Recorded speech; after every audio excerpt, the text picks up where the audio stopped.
Okay. Hello, everyone. Oh, perfect. I love it. The coffee has made everybody alive, awake, alert, and enthusiastic.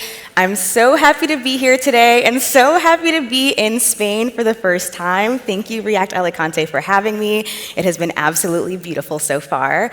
I am BREE. I am a senior developer advocate at Atlassian, and I am so happy to be here to talk to you today about the dark side of UI and avoiding some common front-end anti-patterns. So before becoming a senior developer advocate, I was a front-end engineer for about 6 years, and in that time, I got to work on a lot of fun projects. But the thing about some of those projects is some of them were a little bit difficult and challenging and forced me to grow in ways that I honestly didn't know that I would have to.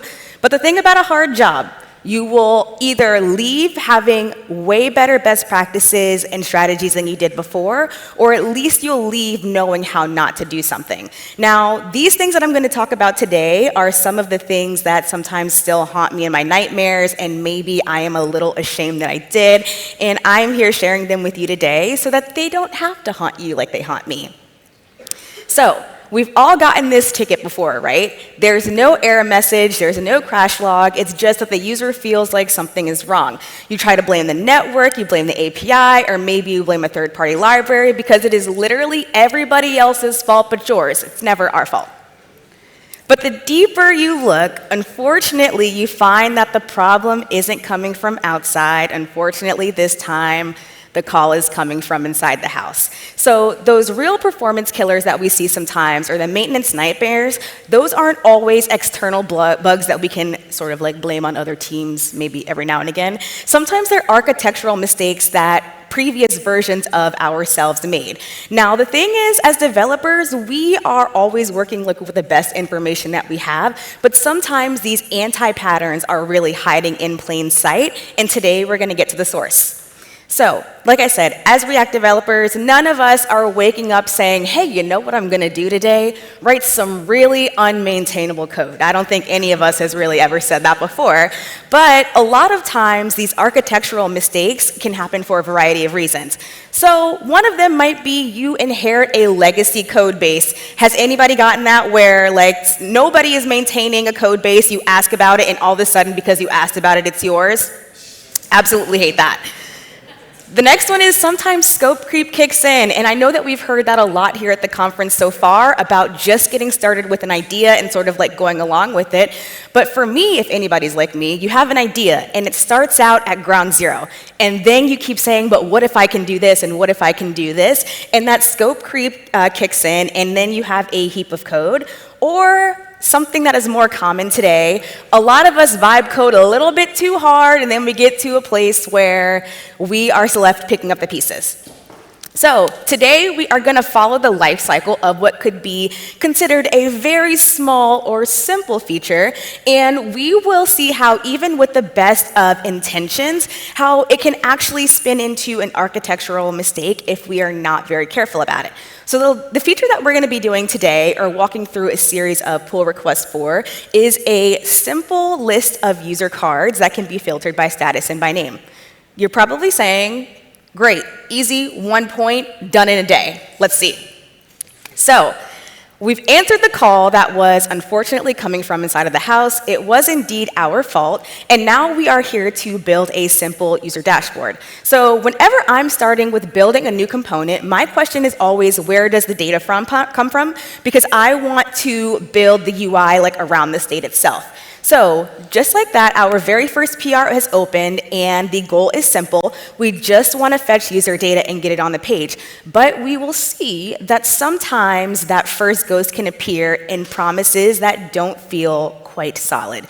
Also, real quick side note, it is October, and I really love fall. I'm not a scary movie fan, but since I talked about things haunting me, I've been playing with Gemini, so I hope you guys enjoy these fake movie posters for all the, the things I'll be talking about today. So here is our code, and we need to fetch users, and we need to manage loading and error states. And this is probably one of the most common data fetching patterns that we've seen before. It's a very simple use effect hook that runs once when the component mounts, and then inside it calls our async function. And then in order to manage the state itself, we have 3 separate use state hooks, one for users, one for is loading, and one for the error. Now, this works when your project is at a smaller scale, but it actually can be considered an anti-pattern for larger projects. Now, we are going to talk about why it's a anti-pattern for larger projects, but one of the main reasons is I can tell you from personal experience, I hate to be that person that caused a pager duty alarm to go off at 2 a.m. because I did something like this. So why is this considered an anti-pattern? The first thing is there is no protection with the use effect for race conditions. So imagine that this wasn't just for fetching users itself. Maybe it is a type head search, and for instance, if your user is typing in React, and let's assume that there's no debounce, it's very possible that the search for R will come back after the whole word React. And this means that you are going to flash incorrect results for the UI for a moment. And there's no way to handle that. So the second thing is there is no caching. What if another component on this page also needs this same exact data? You don't want to run the use effect again to create another duplicate call. And the third one is that your data gets stale almost immediately. So once this fetch is complete, your data is basically frozen in time. So if your user navigates somewhere else, they go get a cup of coffee, they do something and come back later, they're viewing outdated information. So this pattern has no concept of refetching data. And then finally, the complexity can just really tend to grow because what we're doing is creating a manual state engine. So my first suggestion for this PR would be to stop tracking loading states manually, and React has a better way for us to do that, which is suspense. And I know that we've heard that quite a few times today, and I love that. So at its core, suspense is a way for components to wait while you render something. So we may have seen this and originally talked about this with lazy loading and with code splitting, but it can also be helpful for us in this instance when we want to render a loading screen for our data fetching.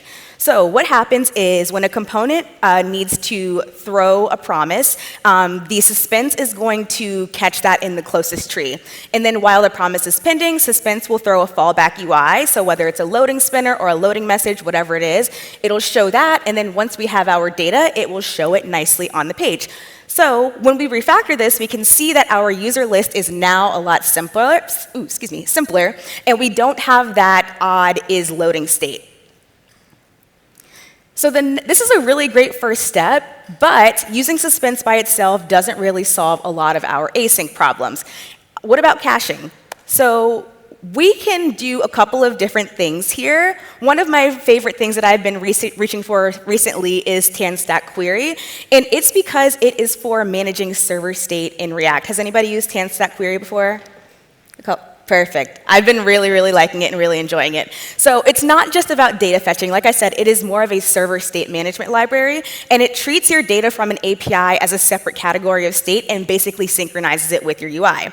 So how does this, using a library, adding a dependency, something that we try not to do, how does that actually solve our problems? Well, the first thing is it is going to help us with caching into duplication. When you make a request with use query, it gives us a query key, and then if another component reaches out for that same query key, it just uses the data that we already have instead of reaching out for a new request for more data, which can make our app feel fast, and we are cutting down on the amount of calls that we're doing. And the second thing is it handles stale data and background refetching for us as well. So by default, it uses a stale while revalidate strategy, which means that when you revisit a page, it's going to pull the cached information and immediately show the UI instantly. And then this is our final PR. So we saw that we had a use effect and 3 use states previously, and now it looks a lot more clean. So our manual state machine is basically gone, and it's a lot more declarative. The thing is, we don't want to tell React how to fetch the data. We just want to tell it what data we actually want to see. So what are things that you can do or things that you might want to think about in your own code bases? I'm going to talk about these for each of the sections that I have, but it's important before I talk about them to state, none of these things are a one hit and everything is going to fix all of your problems. These are more so conversation starters or to get you think about how your code base is and maybe spark some conversations within your teams. So the first one is going to be checking to see if you have manual loading state everywhere in your application. I am definitely guilty of doing this, and Suspense can handle this for us. The next thing is check to see if your data fetching logic is mixed inside of your component logic, because even though you may be adding a dependency like tan stack query, it might be a lot easier to abstract that logic itself. And then as an action item, if you were looking for a little homework or something extra to do, because we all are, right? Of course. I would say that it would be really nice to run a spike on your data fetching and see if there are ways or bottlenecks that you may have. I know personally, especially for the case of inheriting a legacy UI, sometimes you get it, it works, and nobody is really touching it, but there are things that could maybe be improved. So I wouldn't say just go out there and start doing it, but maybe start to keep a record of some of those things that could be improved. So our users can't see the data that we have yet because we have just fetched the data ourselves. So when we want them to see it, the next thing that we have to do is actually build the UI itself. So PR number 2 has hit our queue, and this one is all about making things look good. But what starts as a well-intentioned component can very easily grow and manipulate into something low-key monstrous. So let's take a look at the blob component. Now this is one that I used to do a lot. But first, I got a question. How many props on a component is maybe considered a red flag for you? You can just yell it out. 15, 7? Okay. What about 26? I definitely didn't do 26 props, open the PR, and then have a bunch of comments and then immediately close the PR because I was ashamed that I put 26 props on a component. Of course, not me. Definitely didn't do that. One of the fun things about working in really challenging environments is you will leave with some really excellent best practices. But 26 props was the star that I can think of the most that I put on a component, which was way too much, genuinely.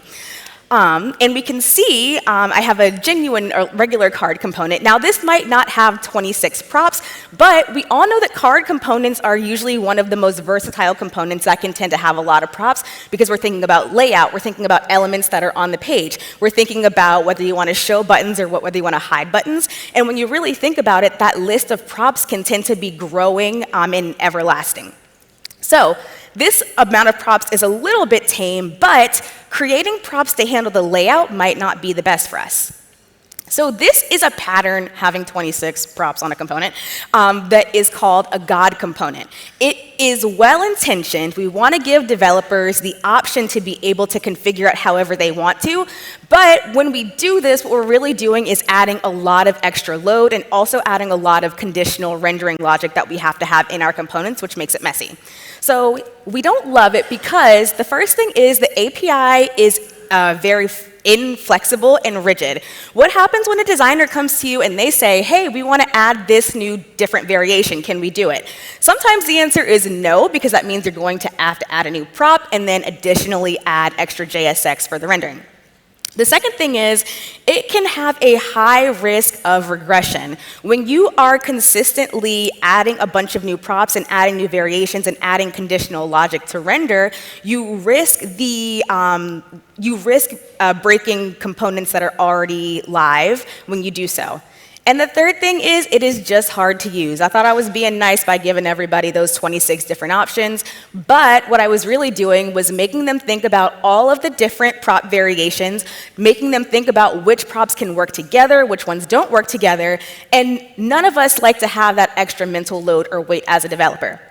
So my suggestion for this PR would actually be to invert the control and give that control back to developers. So instead of creating one big blob of a component, what we would do is create a flexible set of building blocks that developers can assemble how they want and when they want. We want to favor composition over configuration, and this pattern is called compound components. So technically, this is a pattern where you create one main component, and in our case, that might be the card, and then we attach related subcomponents, so think the header or an image, and then we give users the ability to add them through as children to our main component. So we can see that what we've done a little bit here is we've sort of decoupled all of the different props, and instead of just having one component, we add different components for all of those features that we would like to see. So for the header, the body, and the image. Now, when we look at an example of what this actually looks like, it looks a lot cleaner than if you would look at one singular component that has a bunch of different props on it, and it's a lot easier to reason about.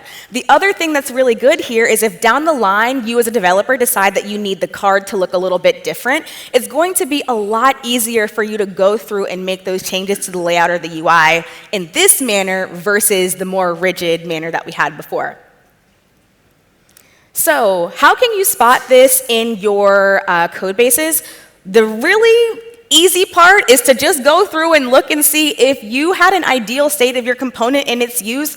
Does it literally look like a big chunk or blob of text? That is the easiest way to see, because if it does, then you may have an overly configurable component. The next thing is to look for Boolean props and see, are you trying to change the layout, or maybe are you toggling whether you show an image or not? These could be red flags and could signal that you may want to abstract these in composition components. And if you are also looking for a little something to do, you can go ahead and look at some of the most imported UIs that you have or components within your UI and see if you can replace some of the configuration with composition. Those are two hard words to say back to back. Now, the really, really, really important part here, if you already have, for instance, a design system or a library of components, and you are going to be making a change from configuration to composition, it is imperative that you have a migration plan for your developers. This can't be a light switch fix where you decide, hey, I'm going to make this really big change. It's good for the architecture. We're going to do it overnight. No, it's going to have to be a plan, and you're going to have to communicate with developers as you do it. So, PR number 2 is in. We have our data, and we also have our UI. The architecture is clean, flexible. It is more of a pleasure to work with. There's not 26 props. Nobody's getting fired today. We love it. But when we ship it, a week later, we get a new ticket, because the JIRA tickets just keep coming in. This ticket is that the dashboard freezes when we have 5,000 users. So the feature works, but unfortunately, we have reached a point where it doesn't exactly scale. So we're going to open a new PR, but this one isn't going to be for our feature itself. We're going to do a little bit of investigating and find out what is haunting our performance. So here is the code that we shipped. It basically takes our React component and a list of 10,000 users, and then renders that with the very common map function that I know all of us are very familiar with using. Now, this is fine with maybe a couple of items or maybe even a couple hundred items, but once we start getting into the thousands, this is where we can start to see severe performance degradation. So the problem is that with tools, even the new React compiler, they're brilliant with being able to help us prevent unnecessary re-renders, but what we're still asking the browser to do is render a lot of items on the page. So we actually don't even need the React profiler in order to be able to diagnose this. We can actually just go into the DOM itself and be able to see, like in the performance tab, that our painting and rendering is taking a long time, a lot more than our scripting. So we can see that JavaScript execution isn't our problem here, and it's likely the 10,000 DOM nodes that we're trying to paint at the same time.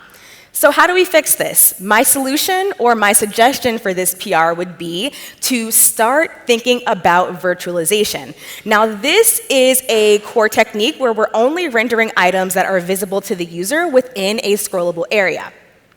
So virtualized lists have 3 different parts. The first one is we're going to have a scroll container, and this is going to be the parent div that has a fixed height and an overflow of auto, and it's basically going to act as like our viewpoint or as our window.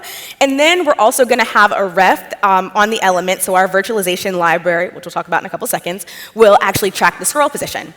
The next part is going to be the sizer element, and this is going to be the part that tricks users into thinking that the full list has loaded when we're really just manipulating the size of the scroll bar to make it seem like all of the elements are actually there. So if we wanted to do this manually, unfortunately, we sort of have to do a little bit of math, and I'm no mathematician. So we're going to go ahead and have a library do a little bit of that for us. But the third part of our virtualization or our virtualized list is going to be the actual window of items. Now, this is going to be the subset of items that is actually rendered in the DOM. And what's happening is we're not necessarily removing the DOM nodes as the user scrolls, because that would also take up a lot of time. We're basically just manipulating the CSS transform, a handful of nodes, and that makes it very cheap for the browser to handle. So, for this virtualization, one tool that I'm also using is TanStack Virtual. Has anybody used TanStack Virtual before for virtualization? Okay, perfect. TanStack Virtual, I reached for this one specifically because it is a headless utility. Now, this means that it is going to take care of the really complex logic, all of the calculations, all the math that I don't want to do, but it doesn't give me any pre-built UIs. This means that I don't have to rely on a virtualized list that looks or feels a certain way, but I can have my own markup and my own styling to go along with it. So, TanStack Virtual gives us the use virtualizer hook, which gives us complete control of that rendering so that we can go ahead and create those really pretty scrollable cards, or the scrollable container rather, like we like to. So what are some things that you could potentially look for to see if you need to start virtualizing your code? The first one is going to be to see if you are reaching for map on any big list that you have. Something I like to do is think about the extremes, and after working on a design system, it really teaches you to think about how developers are going to use your components in the manner that you tell them to, but as developers, we have a really good way of sort of getting around the rules and doing whatever we want to do anyway. So I love thinking about how the components are also going to be misused as well. So in doing so, if somebody may go through and try to map a bunch of these different items, that might be a clear sign that you might want to start reaching for like virtualization. And the next thing is to start consider your largest list of items in your code base. What elements or what pieces of information have the largest bits? Maybe double that, because of course we're going to grow and scale. We are aiming for prosperity, and see if that would potentially cause like delays or slowdowns. Another good thing that you can do is just go in the performance tab itself and see if you can actually see or put numbers to a slowdown. So just like that, our component is actually done for the most part, but the next scary part, something that we are dealing with a little bit every day, is what happens next week when another developer, or worse, an unsupervised AI assistant, goes in and they want to build the next feature. So we have the potential of them falling into the same traps and anti-patterns that we've already talked about here today. So we want to communicate or learn how to communicate with AI tools better, so that we can have them work almost as we would work. So instead of being a code reviewer like we do when we're using AI tools like Cursor or whatever your favorite one is, GitHub Copilot, we want to become the AI whisperer, if you will.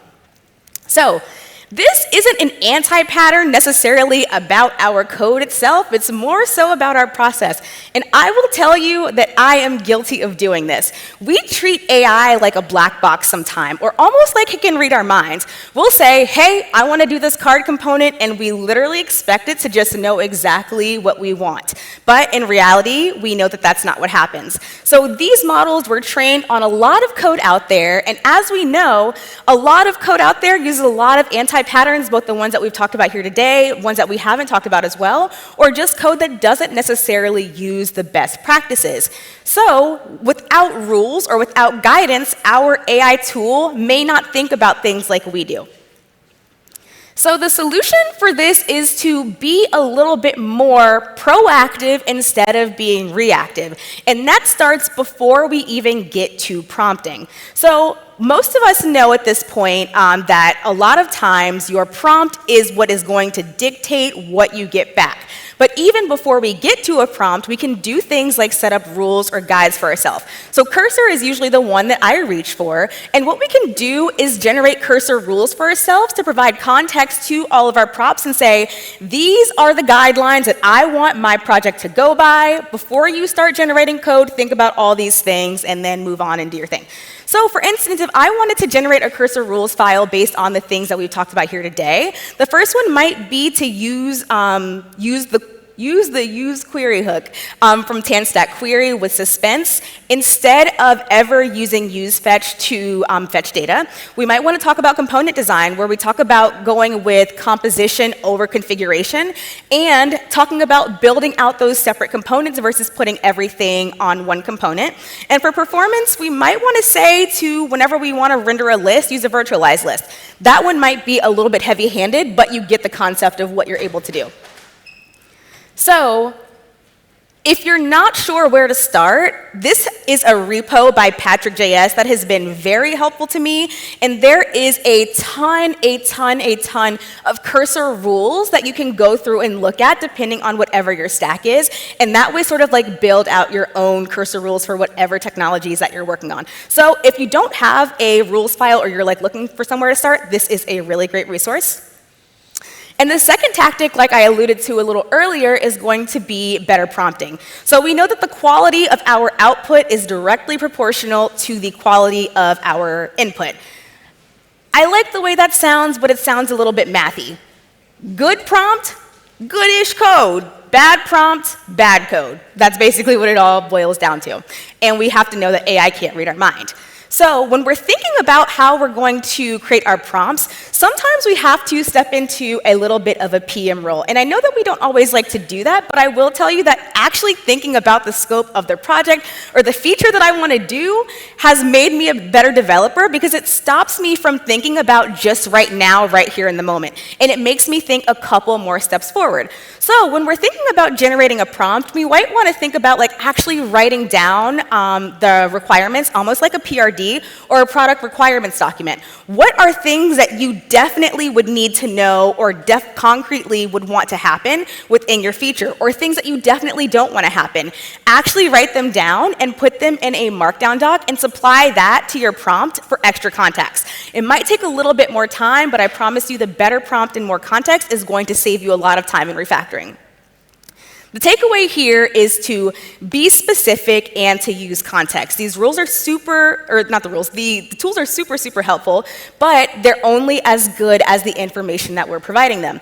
So you can ask yourself, do you have any implicit rules that are just kind of living in your head right now? Maybe you know them, or maybe you think they're common knowledge. It never hurts to basically treat your AI pair programmer like another developer who's onboarding to your team. What are those rules? What are those best practices? How would you set that new developer up for success with working in your code base? And the next one is going to be to create that rules file if you don't already have one, and just share it with your team and to start collaborating, because that's the best way to get conversations going and start codifying them somewhere so that it can be a living document. So just like that, we've also created our guide and our guardrails, which allows us to be a more proactive and more productive member of our team. And with that, our features journey is complete. So what exactly did we do here today other than talk about a couple of anti-patterns? The first thing is we confronted our spectral state management by offloading our async logic to a tool like TanStack Query, and we embraced React Suspense, and we turned our fragile and manual use effect logic into something that is a lot cleaner and more declarative. We also battled our blob components, and we don't have so many props on it. And we basically learned that composition is better than configuration because it actually gives users a lot more flexibility. We explored our node symmetry, where we had nodes just kind of sitting in the background, and they were silent performance killers. And we opted for virtualization to make sure that our apps are still performant. And we also became an AI whisperer, where we are learning how to communicate with AI a little bit better every single day so that it can help us more effectively. So my final closing thought is an anti-pattern is a monologue, and good architecture is team dialogue. The best patterns for your app and for your code are derived from the conversations that you have with your team. Anti-patterns are not a sign of a bad developer. They are a natural result of building larger complex systems and systems that continue to grow. And a lot of times when we do this, we're under pressure, whether it's pressure from your team or pressure from deadlines, or just wanting to get something out super fast. So just because sometimes we have anti-patterns in our code, it doesn't mean that we're bad developers. Sometimes it just means that we have to have more conversations, learn how to fix them, and then our ultimate goal is to leave our code bases or code bases that we have a little bit brighter than how we found them. So thank you all. I hope that you enjoyed. And I hope that you all enjoy the rest of the conference. I will be around and happy to talk about anti-patterns, any of the things, and I'd love to connect. Thank you.